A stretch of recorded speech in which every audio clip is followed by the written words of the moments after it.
Hey YouTube, it's been about a year since I did my last Nintendo room tour, so I figured I'd do one for 2012 before my vacation ends here.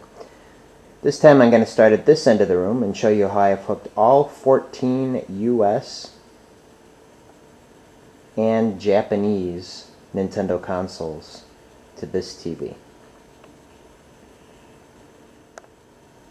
The US consoles are powered via power strip over here that I have to the left of the TV. I do keep it powered off when they're not in use, so I'll turn that on. And I have the Japanese consoles hooked up to a power bar back here behind the shelf. And I have that there for easy access, because it's really very important for the Japanese consoles to be on a separate power strip so that I can have it off when they're not in use. And that's because of the difference in household current between the United States and Japan. The Japanese power supplies are built to handle the 100 volts of household current in Japan, so the additional 20 volts of electricity that we have here in the United States could make the power supplies run too hot and stop working if they're plugged in for a really long period of time. So, with that in mind, let's get all of these powered on.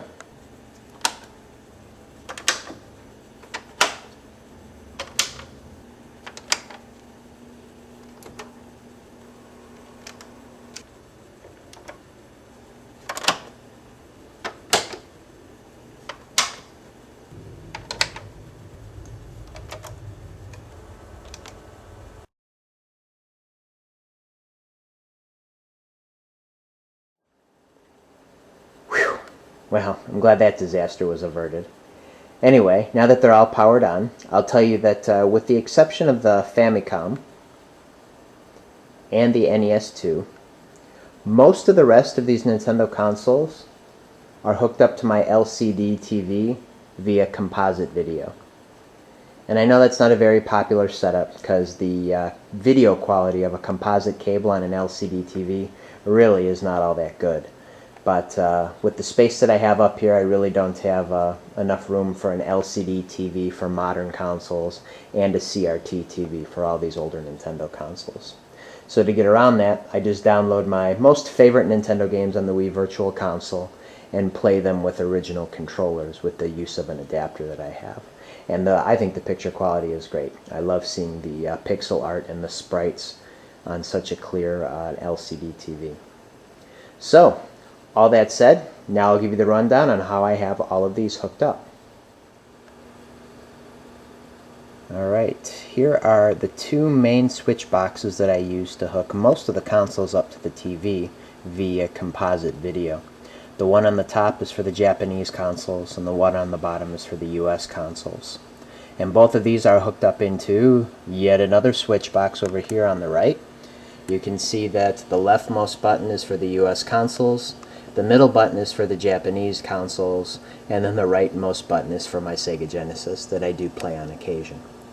So all three of these switch boxes are daisy-chained together, and they're hooked up to the composite video stereo audio in on my LCD TV. And we'll take a look at how all that works after we see how the Famicom is hooked up via RF, because that's a little bit different than this setup.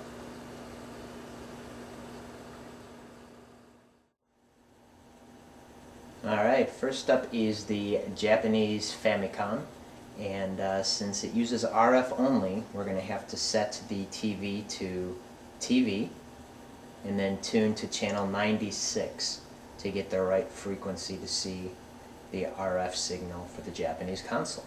And we do. This is Doki Doki Panic for the Famicom, otherwise known as Super Mario Bros. 2 in the United States.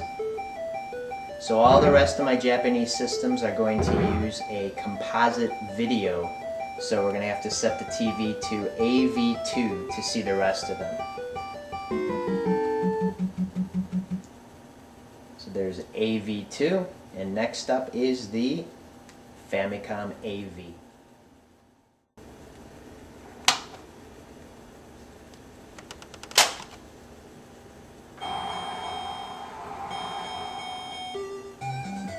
And there it is, Punch-Out on the Famicom AV. quite a bit better of a picture and sound quality, having used the stereo AV cables to hook the system up to the TV. Next up, on the same setting, but with a different switch on the selector, is the Super Famicom.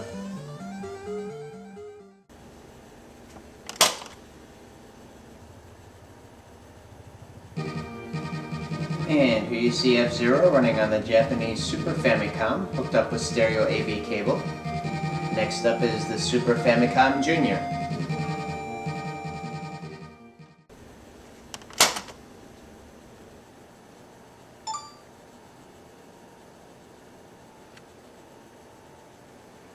And this is Kirby no Kira Kira Kiss, or Kirby Superstar Stacker, which is essentially just a remake of the Game Boy Color game on the Super Famicom.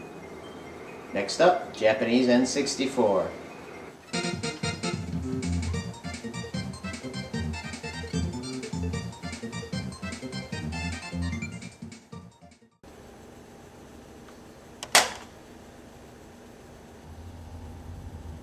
And here we have Sin and Punishment running on the Japanese N64.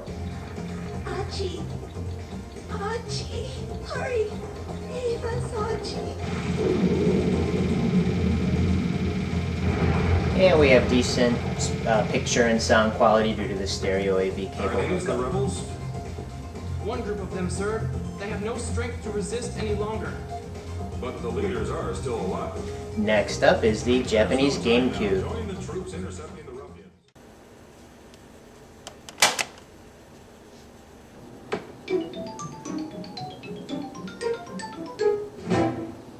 So this is obviously the Japanese Gamecube running with a stereo AV hookup.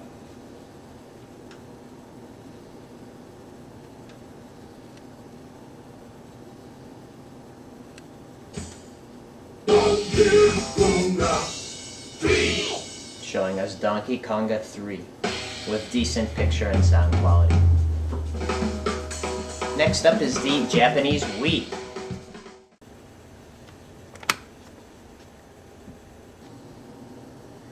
Okay, I've got the Wii set up just a little bit differently than the other systems. I'm not using the AV cables, rather I'm using component video, which supplies even a better picture quality.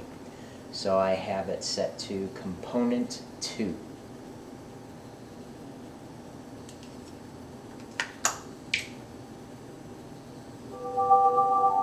And there we have it, the Japanese Wii, running with component video and stereo audio. Next up are the US systems. Okay, the US systems, like the Japanese systems, are kind of a mix between RF, AV, and component video. So the NES is first on the list, and it is hooked up through AV. You could also hook it up through RF. They gave you the option in the United States, unlike the Famicom, where you could only hook it up via RF. But here I have it hooked up for AV for the best possible picture quality. So here it is.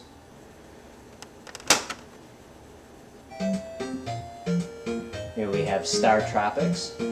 Even though I have it hooked up with AV, you can still see some vertical lines running down the screen. And that's just even more pronounced on an LCD TV, which isn't ideal for these old systems, but it's all I have up here right now. On a standard CRT TV, you wouldn't be able to see the lines nearly as much. But the picture still is pretty clear given its hookup. Next up is the NES2.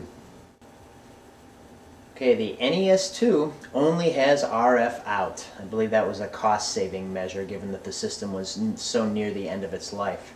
So in order to get RF on this TV, we need to switch it to TV. And unlike a Japanese system, it's not channel 1 or channel 2 in Japan, or 95 or 96 in the United States. It's channel 3 or channel 4. And just ever since I was a kid, we always used channel 3. So we tune the TV to channel 3, and the RF should broadcast over. And there's NES Open running on the NES2 via RF. And you may not be able to see it on the video, but there's some sort of swirly distortion or interference going on via the RF signal. But you can still hear it, you can still see it. It's not bad, it's just not as good as it could be. Next up is the Super Nintendo Entertainment System. Okay, for the Super Nintendo Entertainment System, we go back to AV2. Set the selector box.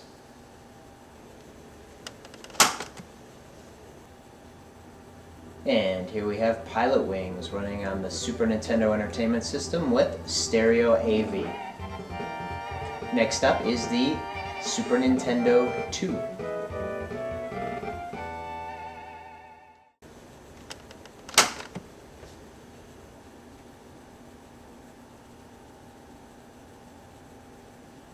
And here's the Super Nintendo 2 running Earthbound, which was a later release on the system.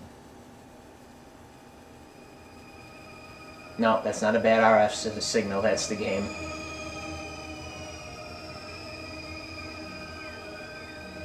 There's Earthbound.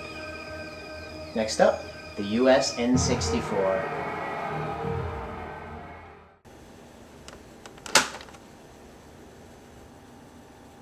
And here's the US N64 running what you all know to be is Ocarina of Time.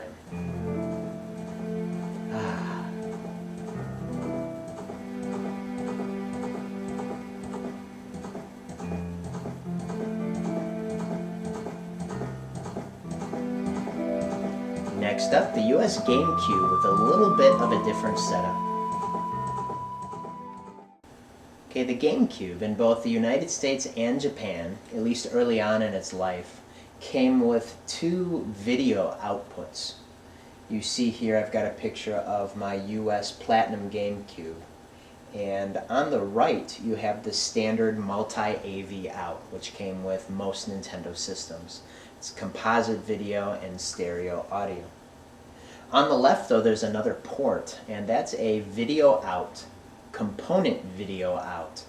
And what that does is it separates the three colors, red, blue, and green, from the yellow composite signal, and it just makes them very clear. The pixels are more discernible, and everything just is a lot sharper.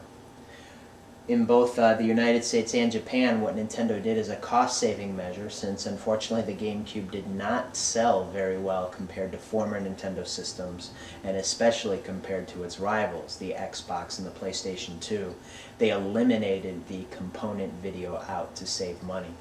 And you'll see that here on my Japanese Spice GameCube. This is a later production of the GameCube when that feature was eliminated.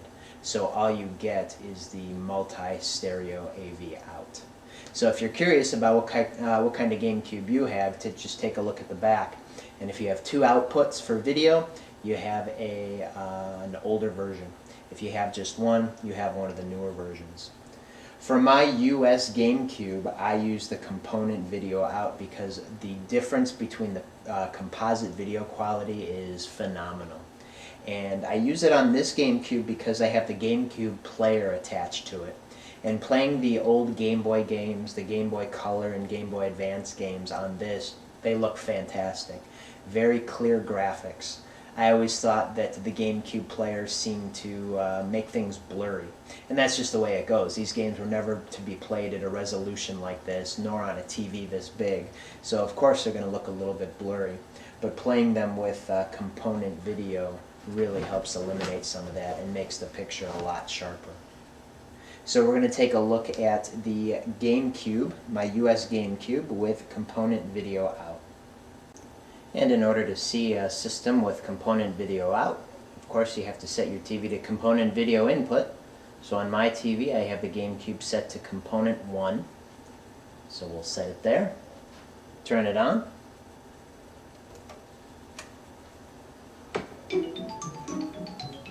Familiar GameCube startup screen. And we're going to see Wave Race Blue Storm in very clear component video and stereo sound. Next up is the US Wii that has a similar hookup.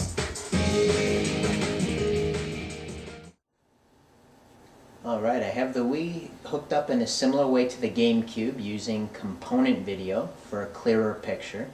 However, the GameCube is set to component 1, and I have both the US and the Japanese Wii set to component 2 with a switch box. So we'll set the TV to component 2. Set the switch box to USB.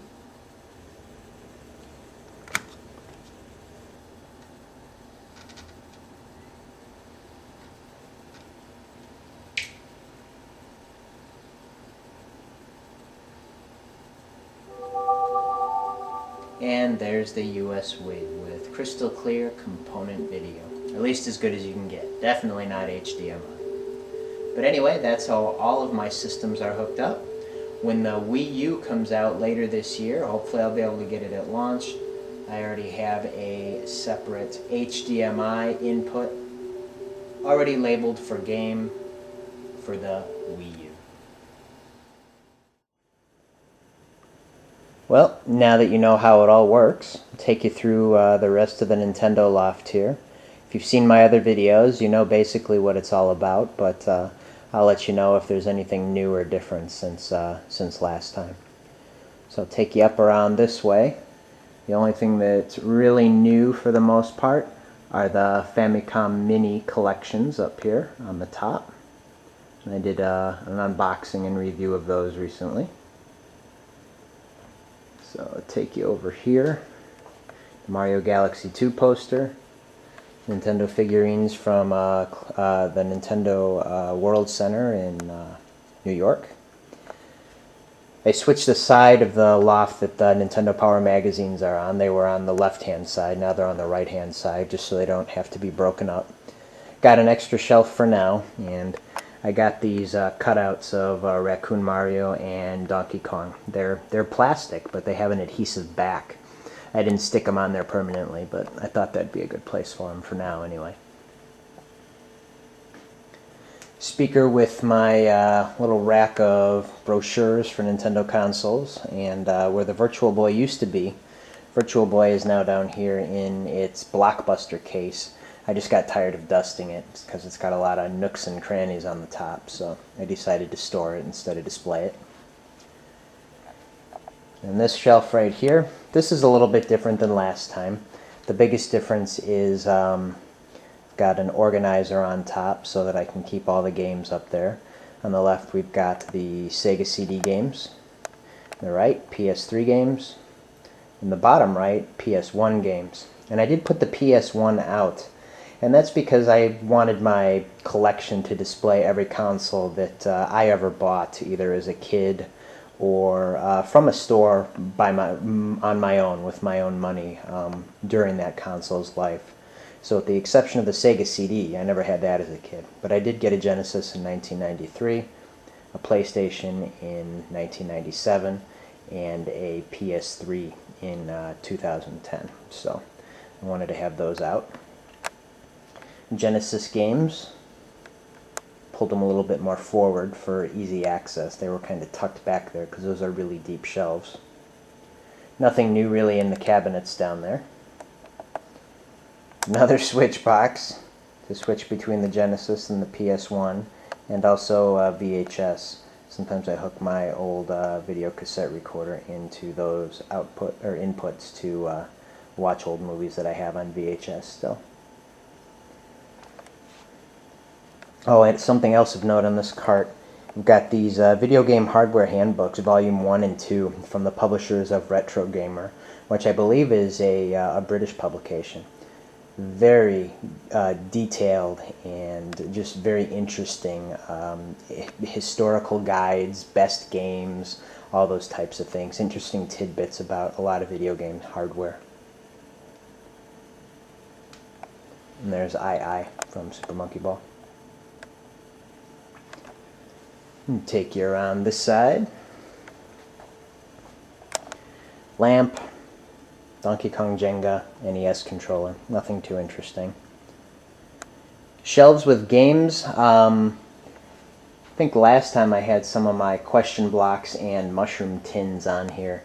And these shelves, since they're not very deep and there isn't very much clearance between the top of the shelf and the bottom of the frame posters, they're not very usable as far as putting anything big on them. So I thought some mini figurines from Super Mario Brothers would fit just perfectly up there. The NES shelf. I've got all my first party Nintendo games on the first 1, 2, 3, 4 5 shelves. And then on the bottom I have some third-party games that I either had as a kid or that I always wanted as a kid. I got the original black box games on top. Super NES, not too much is different since last time. The top shelves are the first-party Nintendo games. The bottom shelves, just to fill them out, I decided to put some games that are my favorites, but are not necessarily first-party Nintendo games. N64, absolutely nothing is different. I don't know if I've ever admitted it on video before, but the N64 really is my least favorite Nintendo console. I know that's not a popular opinion, but that's my choice. My console of preference is the Super NES. Gamecube, not too much is different. Just kind of shuffled some things around and put other things on the shelf to fill things out.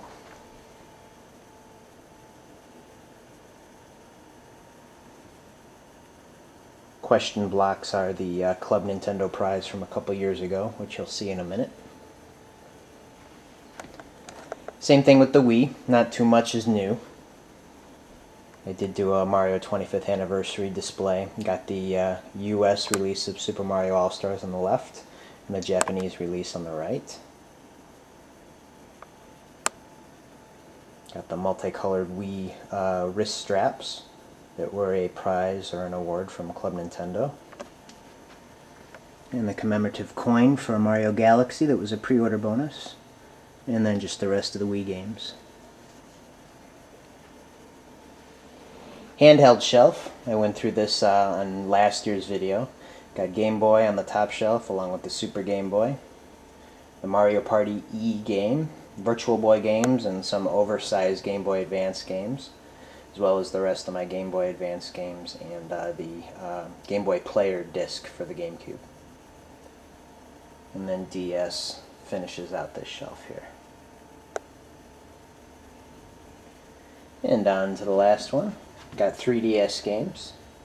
The Game & Watch Ball, which was a reward from Club Nintendo, as were the cards detailing each of Nintendo's handheld systems. And just to kind of fill up some space for now, I've got the gold nunchuck controller, which I recently did an unboxing video for, and the gold Wii remote that came with Legend of Zelda Skyward Sword. And then my DSi XL that I use, the Circle Pad Pro for the 3DS, and then tucked behind that is the stand for Kid Icarus Uprising. And nothing on the very bottom shelf. Come back up. Super Mario chest from last time. The Club Nintendo award from last year, which are the pins. And then a friend got me this gift. He works at Barnes & Noble, and they had these there. Just a Mario figure.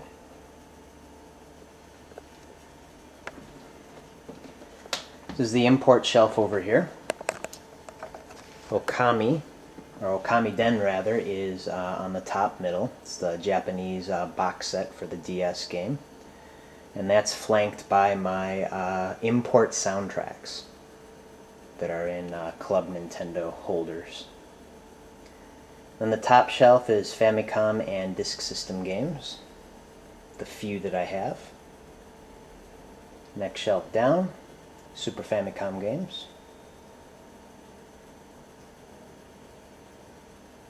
Next shelf down, N64 games and 64DD games. The Super Game Boy 2 that was released only in Japan. Some of the import Game Boy Advance games I have, including F-Zero and Rhythm Heaven. And then, of course, all 30 of the Famicom mini games.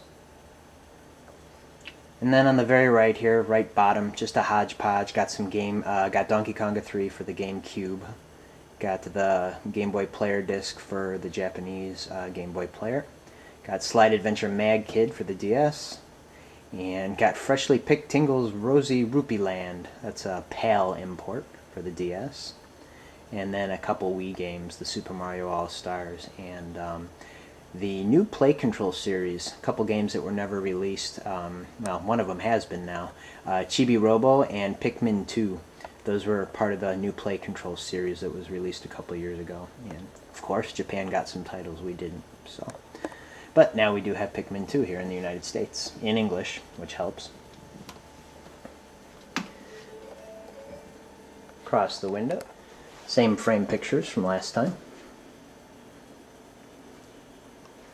Shelf has the Club Nintendo award that was in that yellow question block. Got another one of those cutouts here for Kirby on this shelf, along with my US soundtracks. Some Nintendo Power bonuses that aren't really issues. Super Mario Bros. Super Show and the Adventures of Super Mario 3 DVDs. Promotional Nintendo Power VHS cassettes. And in my Wii U experience video, somebody did ask me if I was going to put the water bottle on display, and the answer is yes, of course. Along with the badges and lanyards that they gave us with the Club Nintendo Mario hat. Now, the player's guides used to be on the right-hand side of the entertainment center where the Nintendo Power magazines are now. It's more cohesive to have them here because they fit all on one shelf. And pretty soon it looks like I'm going to have to start putting them over here because I'm running out of room. Then to round out the collection, we're coming back to the beginning with the entertainment center, TV, handheld systems, and what's this? Looks like we're going to have to do an unboxing.